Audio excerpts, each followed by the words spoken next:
how to see your Windows 10 or 11 informations in easy fast way. So hello guys, in today's video I'm gonna show you how to see your PC informations. First thing we do is we go here down below to the Windows icon, the start icon, and then choose the settings option right here.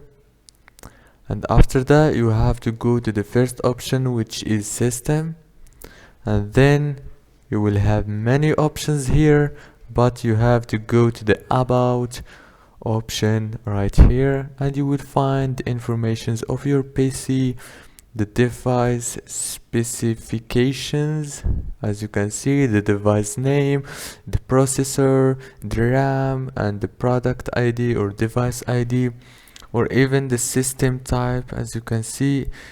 And that's it for today's video, guys. If this video was helpful for you, please don't forget to like and subscribe, and see you in the next video.